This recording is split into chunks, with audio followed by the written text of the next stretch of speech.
Welcome to Built to Go, a Vanlife podcast. I'm your host, Jeff Wagg, coming to you from the College of Curiosity. This time it's episode 169, and we're going to talk about 10 lessons learned from Starry Meadows. That's right, folks. This is going to be a little bit of an unusual episode where it's all about one thing, and it all kind of blends together. But in this episode, we're going to talk about the wonders of a 12-volt heated electric blanket with a small battery, a product review of the WeBoost Drive Sleek that I know a lot of you have been looking at, and a tale from the road involving a simple little flower.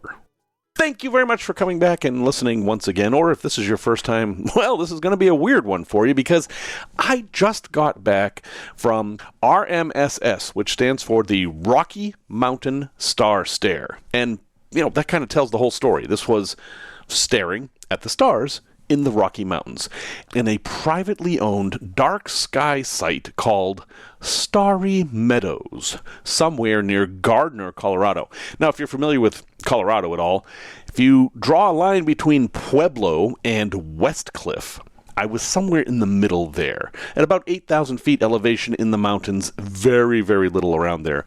And the skies there are very dark because there are no big cities and there's some elevation, and Colorado just happens to have good viewing conditions for a dark sky, being a very dry place, not that much rain, etc. And so every year, the Colorado Springs Astronomical Society hosts this event, and it's open to everybody. You do not have to be a member of the club, although it is fairly affordable to become a member of the club, and I recommend that you do that. But if you want to go and see some of the darkest skies of your life, you are welcome to come to this event called the Rocky Mountain Star Stare, which is usually held during the first new moon in June. And if you know anything about astronomy or stargazing, you know why it's held during the first new moon. Although some have complained that, June is the month with the least dark sky because it's when the sun sets the latest and rises the earliest. But it's also a really pleasant time to be there, so it's a little bit of a trade-off.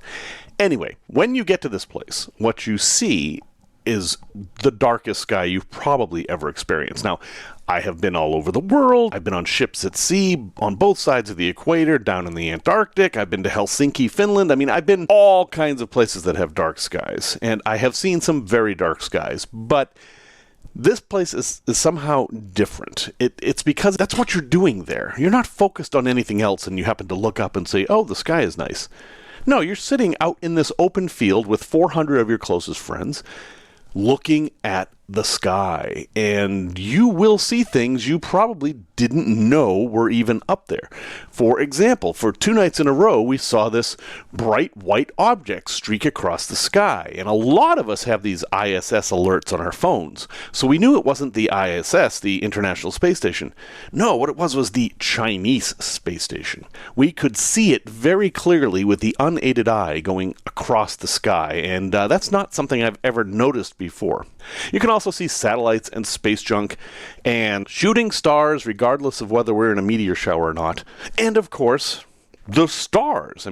Most people bring telescopes, and some of them are very, very, very big. And they see basically everything that's ever been seen with visual astronomical activity. For example, a few years ago, my friend Bob was able to find Charon, or Sharon, however you want to pronounce it, the moon of Pluto, in his scope. He actually saw it, and he woke someone up to confirm it, but didn't wake the rest of us up, so exactly 2 people saw this. And everyone hates them now. No, seriously, this is a social event, and the reason I get to go to this is because I know some folks, and I have to have some shout-outs here to Hal and Dana, who introduced me to this group, Bob and Linda and Bruce, who I met in this group and have been very, very kind to me over the years, and I truly appreciate it. And of course, Susie, a singular person who I've had many adventures with and hope to have many more adventures with as well. Also, a shout-out to Billy in Breckenridge and Kyle in Fort Collins for inviting me out.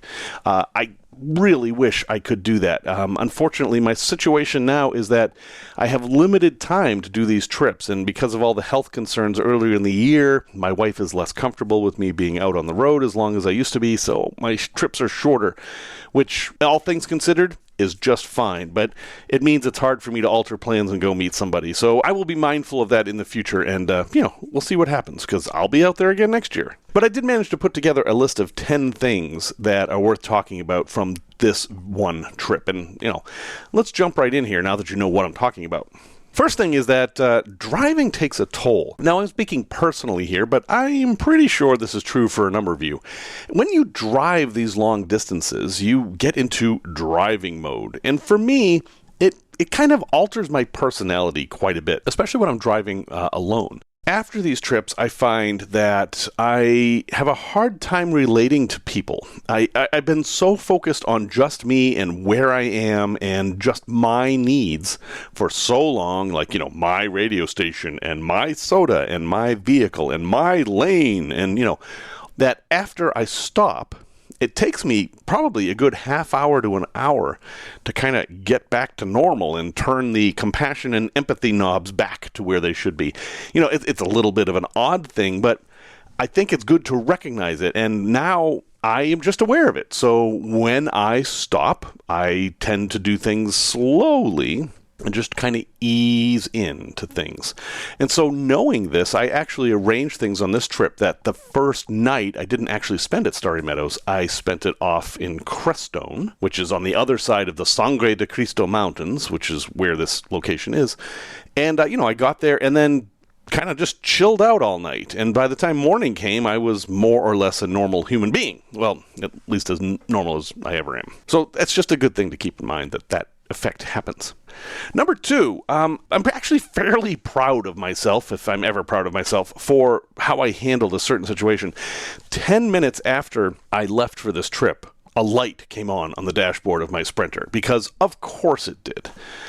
And then when I got to where I was going and turned the engine off and spent the night, when I turned the engine on in the morning, another light came on.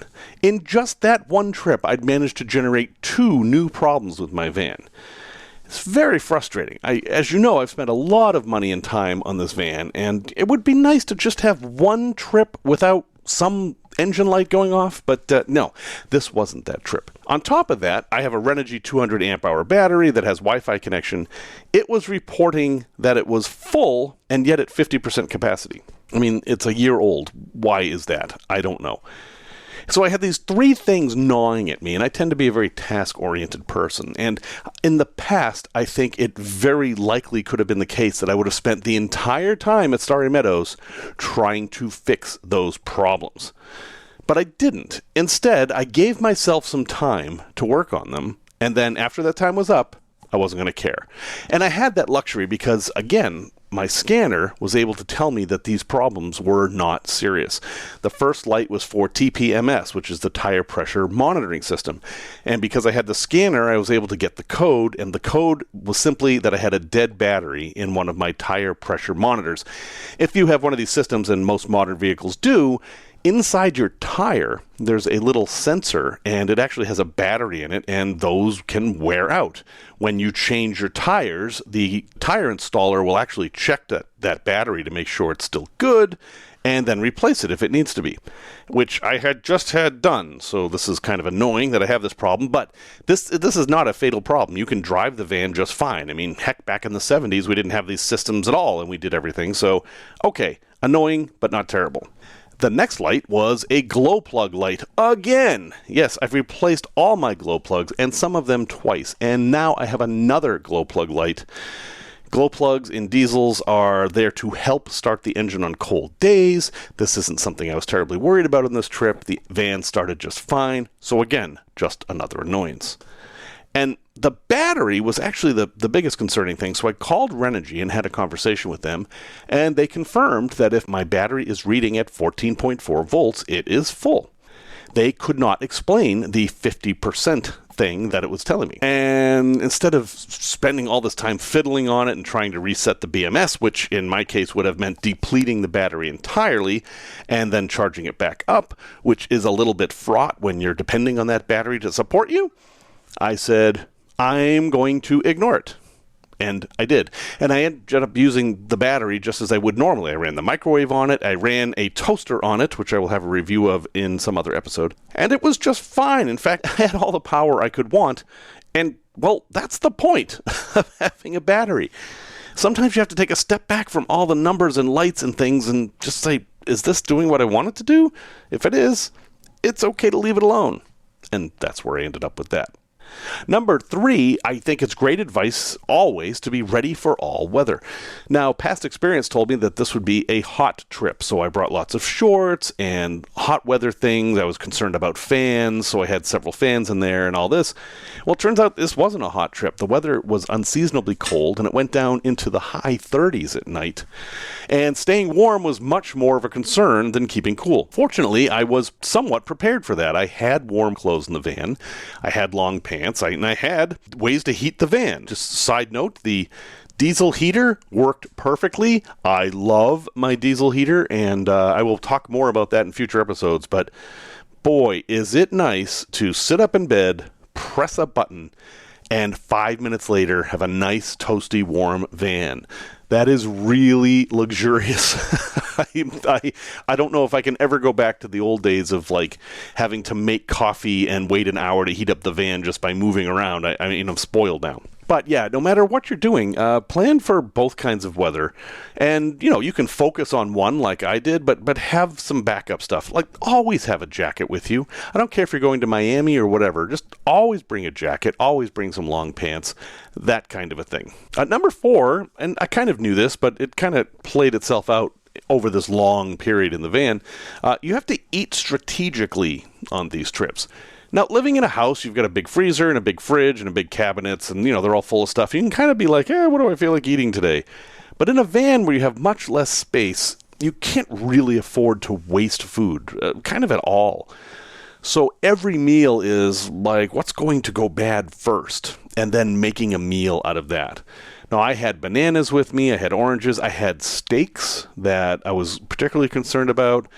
I had some leftovers, all these kind of things. So every day I opened the fridge and looked and saw, what do I have to eat today? And that's how I planned my meals. And it worked out fine, actually. I didn't end up throwing away any previously edible food, and that's kind of perfect. So you can't really plan your meals that carefully on this kind of a trip. If you have perishables, well, you have to monitor them and eat them good. Even the bananas. I had 6 bananas, and I ate them all before that last one went bad. So, yeah, that worked really well. Number 5, this is the first time I've ever actually had this happen, was gray water was a problem. Now, Starry Meadows, they have a no gray water on the ground policy, and if you know anything about Colorado, water is a big issue, and adding 400 people's gray water to the ground would change the ecosystem up there. So I totally respect the policy and agree with it. But I have a 5-gallon gray water tank, and I had 10 gallons of water, and well, you can do the math there. So by the time I left Starry Meadows and heading home, my gray tank was full, all the way full. I don't think I could have survived another day without moving some of the water around, and I'm not really sure what I would have done.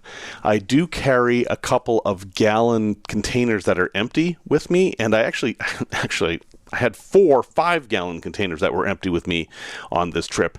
And I think what I'm going to do in the future is I'm going to carry a collapsible 5-gallon container just for this situation so I can swap out gray tanks if I need to.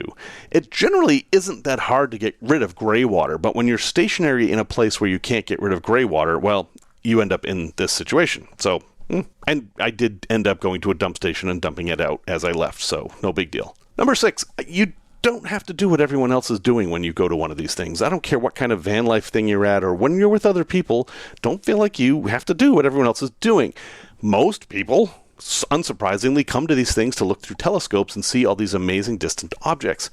I honestly don't enjoy that. I don't like looking through an eyepiece. It's just not my thing. And a lot of people don't understand this, and they don't understand why I'm there. But I am there thoroughly enjoying myself, spending time with other people that I like and respect, and also just looking at the sky the way it is. And that is completely fine. And some people actually confided in me that they were the same, but they kind of felt obligated to look through other people's scopes because people spent a lot of money on these scopes and they've done a lot of research and they spent a lot of time finding these really far objects. And you can hear the excitement in their voices and in some of the others who get to see these things. So it kind of seems rude to say, no thanks, I don't care to look at that. But at the same time, not looking at that is kind of what you should be doing because that's what you enjoy. So, it is okay to say no thank you. Number 7, bring 2 chairs. There's this thing called chair etiquette. Bring 2 chairs, one for you and one for the person who didn't bring a chair. Because if you don't, you're going to run into that person who didn't bring a chair and you're going to feel awkward. Either they're going to be sitting in your chair and you're not going to have a chair, or you're going to be sitting in your chair noticing how uncomfortable they are not having a chair. So, bring 2 chairs. That helps. Although there were times when both of my chairs had people sitting in them that weren't me. And I just waited. Number 8, bring something to share. I was not very good at this. I mean, I had a lot of beer, but everybody I was hanging around with didn't drink or brought their own. So that wasn't a great thing to share. The only time I ever shared anything I brought was a block of cheese and crackers. I mean, because that's really all I had. So in the future, I will work a little bit harder at that. But it's just a nice social thing to have something you can share with folks. And I did share mandarin oranges with folks. I kind of carried a bag around with me, and that worked a little bit. But, have something extra that you can share with other people, because people shared stuff with me and I really appreciated it, and it's just kind of a nice social thing. And, that's only 8 things, but this is taking so long that I'm just going to stop there because I think that is plenty. This was a fun event, and I was thrilled to get out on the road there. And it was pretty much a shakedown cruise for my van, which is now, I would say, 100% functional, although I still have a lot of work to do on it. And I had some problems, but mostly it was a complete success, and I can't wait to go back next year.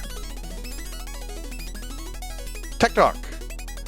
So as I mentioned, it was quite cold at Starry Meadows at night, and of course that's when the stars come out, and often the stars are best after midnight when it starts to get really cold, and most nights I didn't last that long because, honestly, I'm sitting out there in a lounge chair looking up at the sky, and it's absolutely beautiful, but I'm cold, I had every bit of clothing on that I had. I didn't bring, my Antarctica outfit, which I wish I did. But then it occurred to me that I'm like, I have a whole van of stuff. Surely there's something in there I can use to keep warm. And I brought out my blankets and sleeping bag and that stuff, but then I realized I had the 12-volt electric blanket in there. Now, I have talked about this before in some episode a while ago, and I have a link for this and everything else I'm talking about in the show notes. But this particular electric blanket I think is perfect for Vanlife because it's washable. So you definitely want to check out that link. And don't buy the cheap 12-volt electric blankets because they're not washable. You will have to throw them out. Anyway, I'm out in the field, and weirdly, as it happened, there was electricity out in the field. They did a major upgrade since the last time I was there, but I wasn't using any of that. I had my electric blanket, and I was far enough from my van that I had to use my portable battery. Now, I have a Chinese knockoff 500-watt battery, kind of like a Jackery 500, and I thought, well, I'll give it a try. Maybe this will work for 20 minutes or half an hour, and if I put a blanket on top of it, and so maybe this will work. Well, to my shock, it worked for hours. I mean, basically, I could have stayed out there almost all night with my setup of having my 12-volt electric blanket on my body and then an insulated blanket over that and my 500-watt battery. I ended up having to turn down the electric blanket because it was so warm, and it was in the 40s probably. And I'm just telling you that this works if you are outside or you're in your van and you don't want to use up your main battery. You can power one of these 12-volt electric blankets with a portable battery. Now, if you go way back in my podcasts, I kind of poo-pooed this idea because I was sure that electric blankets use too much power for this. But, well, no, they don't. This absolutely works. But the secret is to put another blanket over it. That keeps all the heat in there, and boy, you can be toasty warm in the coldest of weather. So check out the links in the show note for this electric blanket. I'm a bigger fan of it now than I was before, and man, the thing just sipped energy. I was very pleased. Oh, and they're on sale for $39 right now, which seems like a lot compared to the really cheap ones, but this one's washable, so it's worth at least 2 of the other ones. Product review. I know a lot of you have been waiting for a product review of this, and I finally got a chance to test it out. I bought a WeBoost Drive Sleek. Now, WeBoost is famous for making cell phone extenders or repeaters, or however you want to look at it, but these are basically big antennas or bigger antennas that you mount outside your van, and they pick up a cell phone signal and then amplify it so it goes to your phone, and you can turn one bar into three. That's the basic way it works. And I bought one, and if you Google this, you'll find out they cost about $500. I got the lowest model, and I realized that because a lot of people don't understand these things, they get returned often. Because they get returned often, you can get refurbished or reconditioned ones at a bargain price. Typically what these are ones that people just returned. There's nothing at all wrong with them. They just repackage them and sell them for, 25-30% off. So that's what I got. My WeBoost Drive Sleek was only $169, and I'll have a link in the show notes. It's from the Amazon Recondition department. And, I have to say, in short, the thing works. Now, the Sleek works specifically for one single device. You have a magnetic antenna you put on the roof, and then a whole bunch of wires. One goes in the 12-volt accessory, the other goes to this connector thing, and then you get a cradle. And it only works with the phone that's in the cradle. So you actually have to put your phone in this cradle. But consistently, it was able to turn one bar into 3 bars. And almost all the time, that was enough for me to have normal internet activity.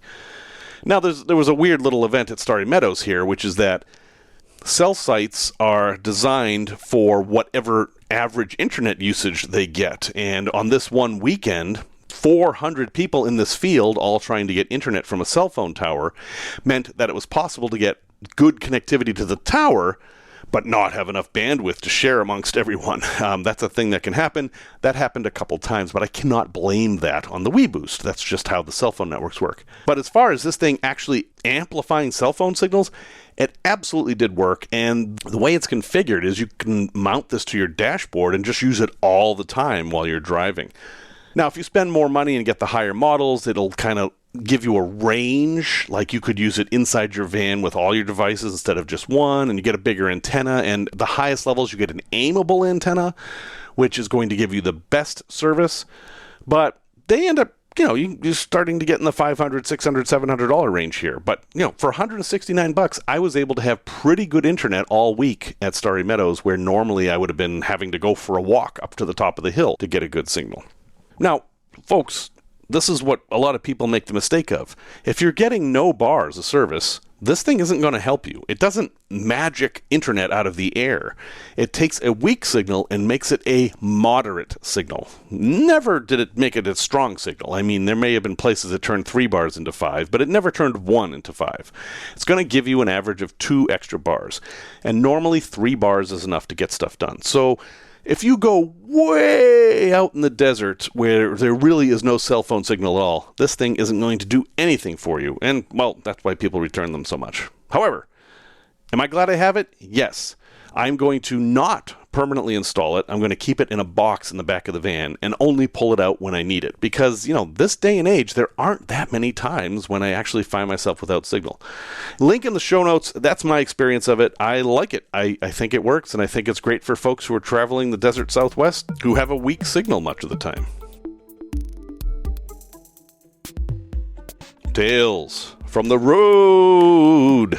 So as we're sitting out in this field, and it's a pretty big field. I think they have 35 acres there, and there's this main field that's maybe 5 acres, 7 acres. I don't know. I'm not all that great at guessing acreage. It's barren. There are no trees. It's just this big wide open field on a very slight slope. And this is the desert, the high desert. So there's not a lot of plant growth. I mean, there's grass, but it's spotty. It's very uneven. And as we were setting things up, we noticed this one very perky flower that was sticking up in the field near us. And it was the only one we could see. So barren field, one flower sticking up. And it was a white flower. And using our fancy phone apps, we were able to figure out it was a white evening primrose.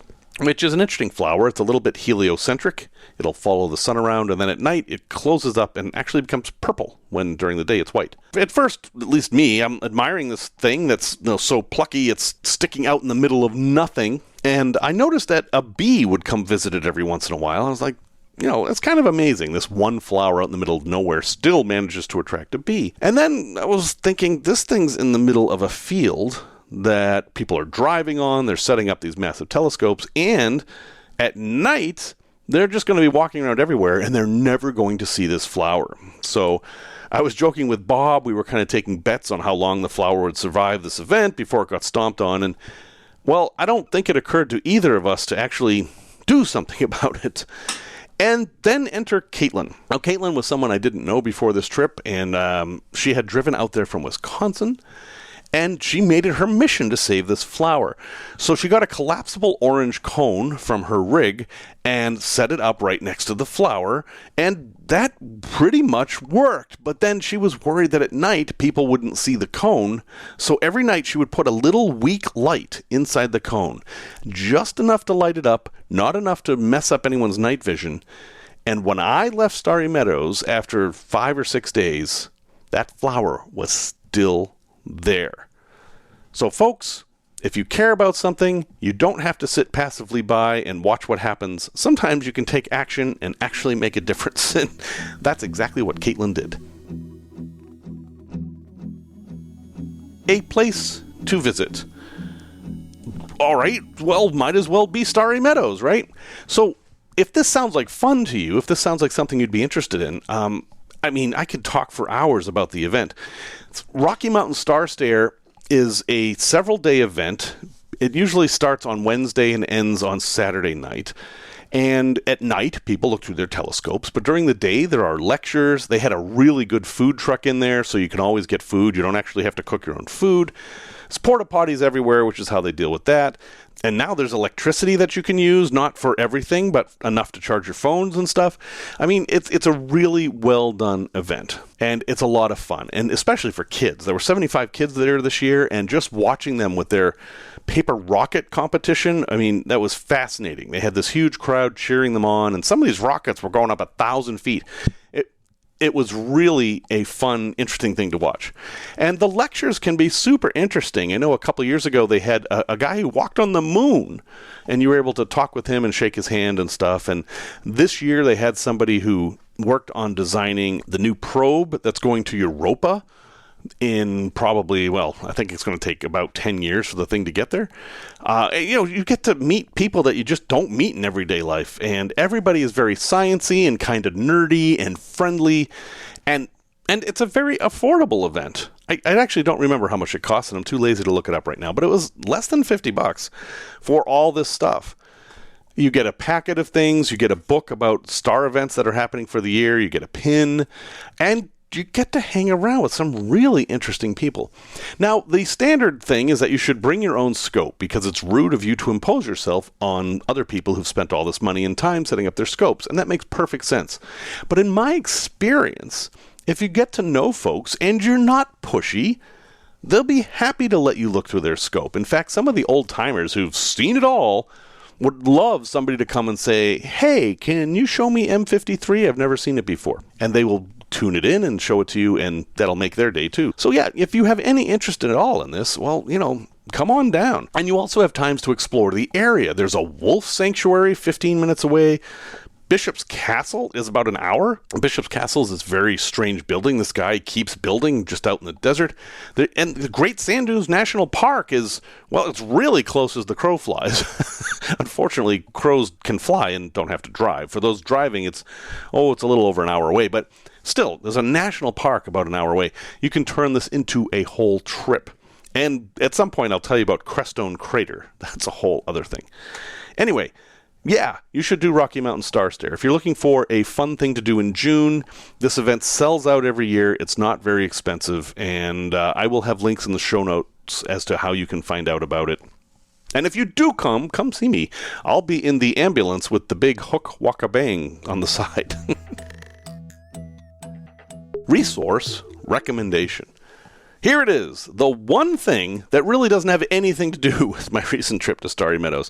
When I got home, I caught up on some YouTube videos because, honestly, even though I had internet connectivity, I was busy all the day and I was tired and I didn't watch much stuff, which is good. You know, that's kind of what you want from a trip. So I got home, started to catch up on things, and I caught up on Foresty Forest.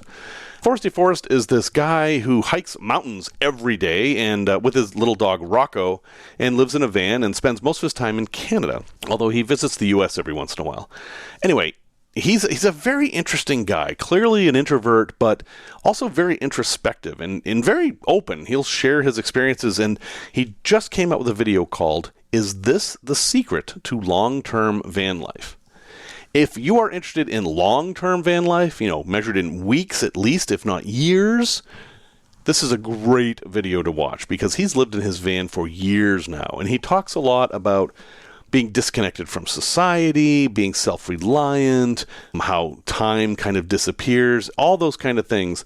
It's a really good introduction to some of the non-obvious things you're going to encounter if you spend all this time by yourself in a van.